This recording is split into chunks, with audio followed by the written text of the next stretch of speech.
Sa mga naghahanap ng kasagutan, ito na yung video. Shimano Claris yung gamit natin na RD. Yan o. Siyempre, tinernohan na rin natin ang Claris na crank. Yan.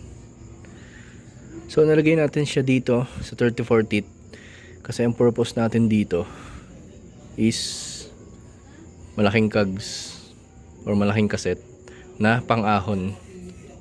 So, tatry natin itong Claris na RD kung kaya niya ba ang 40 teeth na 8 speed. Let's go.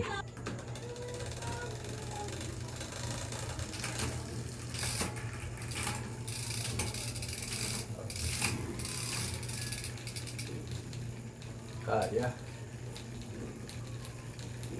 Nice. Makakaahon na kayo nun.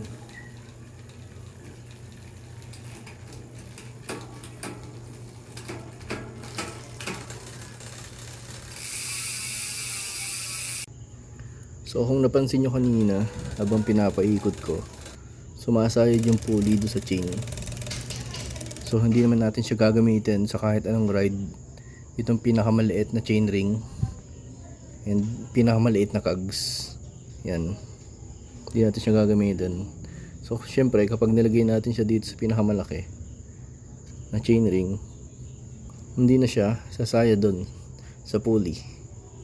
So ang purpose lang natin dito sa video na to is kaya ba ng RD ang 40 teeth na cogs para sa mga gustong umahon ng matatarik gamit ang gravel bike setup. So ang video na to is for Claris only.